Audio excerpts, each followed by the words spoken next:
after a severe asthma attack left me gasping for air. I woke up in the hospital with a strange new ability. I can see shadowy, grotesque figures lurking in the corners of my vision. Are they hallucinations from my brush with death, or have I glimpsed a terrifying reality hidden from most? As the demons grow bolder, I must uncover the truth before it's too late.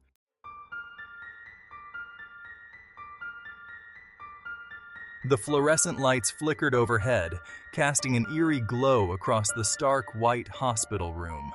I blinked, trying to clear the fog from my mind. The last thing I remembered was the suffocating tightness in my chest, the desperate gasps for air that never seemed to come. Now, as I lay in the uncomfortable bed, the steady beep of the heart monitor beside me, I felt a sense of relief wash over me. I had survived. I turned my head, wincing at the soreness in my neck, and noticed a figure sitting in the chair beside my bed. It was my mother, her head drooped forward in an uneasy sleep.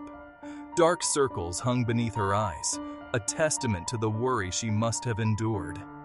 "Mom?" I croaked, my voice hoarse and unfamiliar. She jerked awake, her eyes wide with surprise and then relief. "Oh, sweetheart," she exclaimed, leaning forward to grasp my hand. "You're awake. How are you feeling?" I opened my mouth to respond, but the words died in my throat as I caught a glimpse of something in the corner of the room. A dark, writhing mass seemed to hover just at the edge of my vision. I blinked hard, convinced it was a trick of the light or perhaps a lingering effect of the medication. I'm okay," I managed, tearing my gaze away from the corner to focus on my mother's concerned face. "What happened?"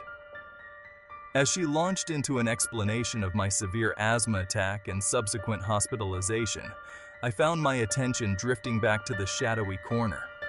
The mass seemed to have taken on a more defined shape now, vaguely humanoid, but with elongated limbs and a head that appeared too large for its body. I squeezed my eyes shut, willing the image away. "And the doctor says you should be able to go home in a day or two," my mother finished, giving my hand a gentle squeeze. I nodded, forcing a smile. "That's great, Mom. I'm just really tired." She patted my arm, rising from her chair. "Of course, dear. You rest. I'll go let the nurse know you're awake." As she left the room, I felt a chill run down my spine. The shadowy figure in the corner seemed to have moved closer, its form becoming more distinct with each passing moment. I could make out what appeared to be long, sharp claws and a mouth filled with needle-like teeth. I squeezed my eyes shut, my heart racing. "It's not real," I whispered to myself. "It's just the medication. It has to be." When I opened my eyes again, the figure was gone. I let out a shaky breath, trying to convince myself it had all been in my imagination.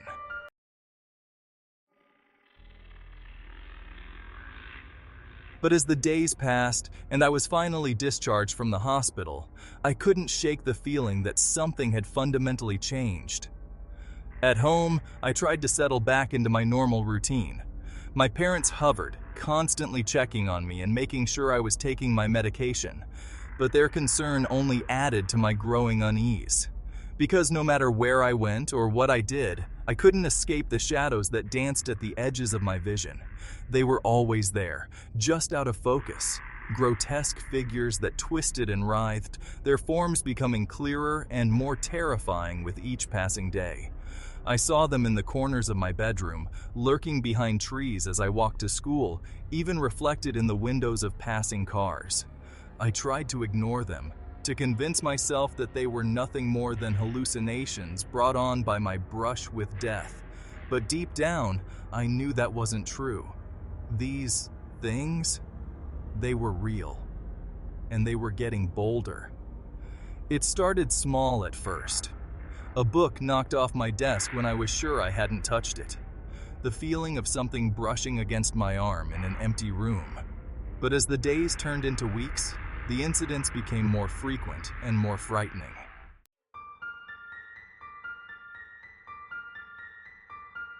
I decided to confide in my best friend Sarah.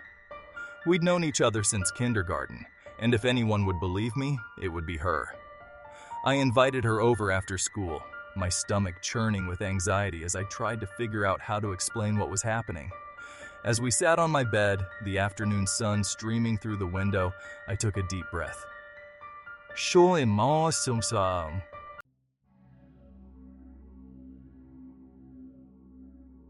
One night, as I lay in bed trying to fall asleep, I heard a low, guttural growl coming from the foot of my bed. I froze, my heart pounding in my chest. Slowly, I lifted my head to look. There, crouched at the end of my bed, was one of the shadow creatures. It was more solid now, its skin a mottled gray and black, its eyes glowing with an otherworldly red light. I opened my mouth to scream, but no sound came out. The creature tilted its head, studying me with an almost curious expression. Then, in a movement so fast I could barely track it, it lunged forward. I felt a searing pain across my arm as its claws raked my skin, and then it was gone, disappearing into the shadows as if it had never been there at all. I sat up, gasping for air, my hand clutching my arm. In the dim light of my bedside lamp, I could see 3 long red scratches marring my skin. This was no hallucination. This was real. The next morning, I made up an excuse about scratching myself in my sleep to explain the marks to my worried parents. But as I sat at the breakfast table, picking at my food, I knew I couldn't keep this to myself any longer. I needed help.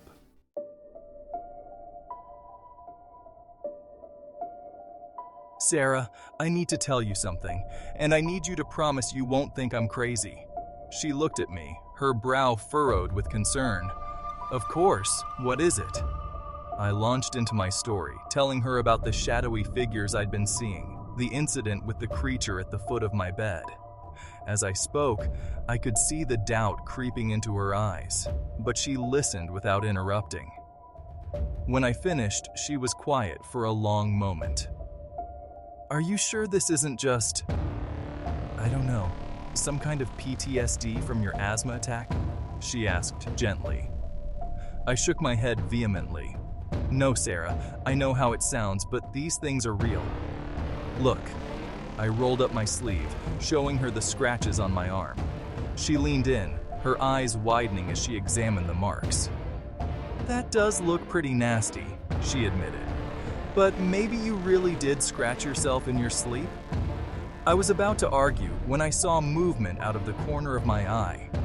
One of the shadow creatures was there, lurking in the corner of my room. It seemed to be watching us, its form more solid than I'd ever seen before. Sarah, I whispered, my voice shaking. Don't move. There's one of them, right there in the corner. She turned her head slowly, following my gaze. For a moment, there was silence. Then, I don't see anything, she said softly. My heart sank. Of course she couldn't see it. No one could see them but me. I was about to give up, to tell her to forget I'd said anything, when suddenly the creature moved.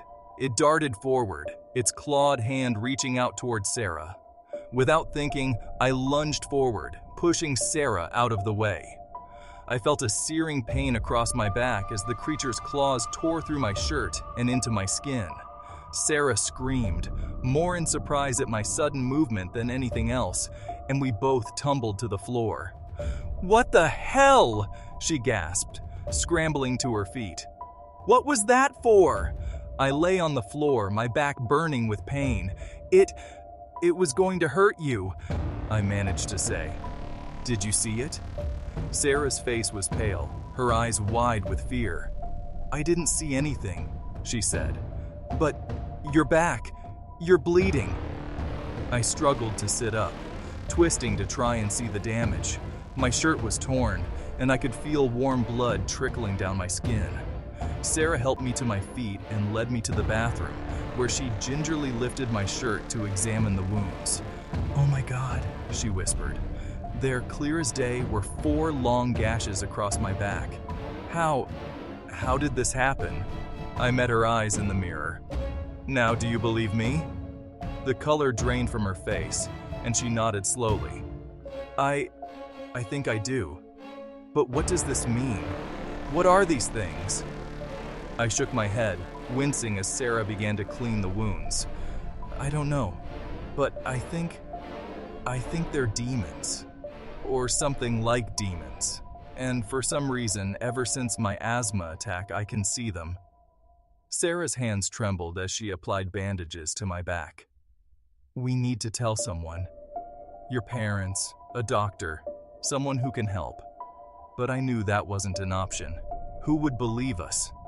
We'd be laughed off as hysterical teenagers, or worse, I'd end up in a psych ward. No, we had to handle this ourselves. We can't, I said firmly. No one would believe us. We need to figure this out on our own. Sarah looked uncertain, but she nodded. Okay, so what do we do? I took a deep breath, trying to ignore the shadowy figures I could see hovering just beyond the bathroom door.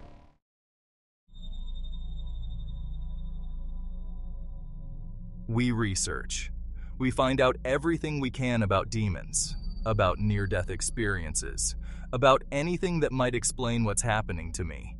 And so began our desperate search for answers. We spent every free moment poring over books on demonology, scouring the internet for accounts of similar experiences, even reaching out to self-proclaimed psychics and paranormal investigators. But as we delved deeper into our research, the demonic activity around me seemed to intensify. The creatures became more aggressive, their attacks more frequent and violent. I was covered in scratches and bruises, and it was becoming harder and harder to explain away my injuries. One night, about a month into our investigation, I woke to find my room filled with the shadowy creatures. They surrounded my bed, their red eyes glowing in the darkness, their mouths twisted into grotesque grins. I couldn't move, couldn't breathe, as they closed in around me.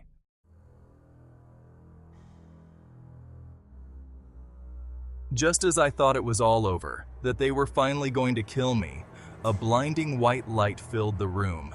The demons shrieked, their forms dissolving into mist as they retreated from the light. And there, standing in the middle of my room, was a figure unlike anything I'd ever seen before. It was tall and slender, with skin that seemed to glow from within.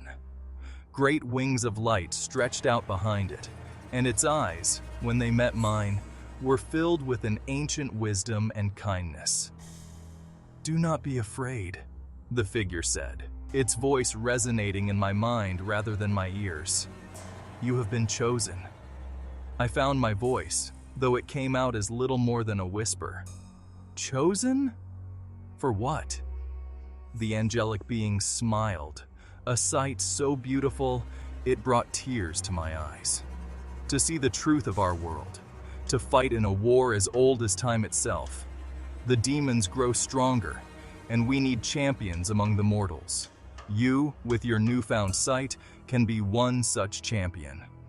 My mind reeled with the implications of what the angel was saying. This wasn't just about me anymore. This was about a cosmic battle between good and evil, and somehow, I was caught in the middle of it. "But I don't know how to fight demons," I protested. "I can barely protect myself from them." The angel's smile grew sad. "You will learn. You must learn, for the fate of your world may depend on it." With those ominous words, the angel began to fade, the light dimming until I was once again alone in my darkened room. But I knew that nothing would ever be the same again.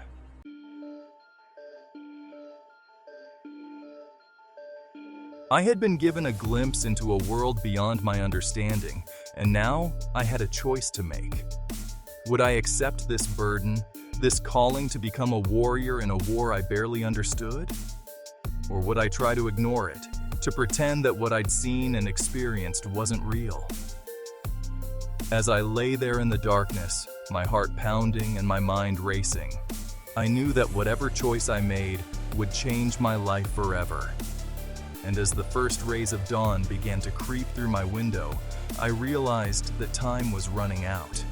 The demons were growing stronger, and I had to decide, would I fight or would I hide? The world as I knew it hung in the balance, and I, a teenager who had nearly died from an asthma attack, was somehow the key to it all. As I closed my eyes, trying to gather my courage for the decision that lay ahead, I couldn't help but wonder, was I ready for the responsibility that had been thrust upon me?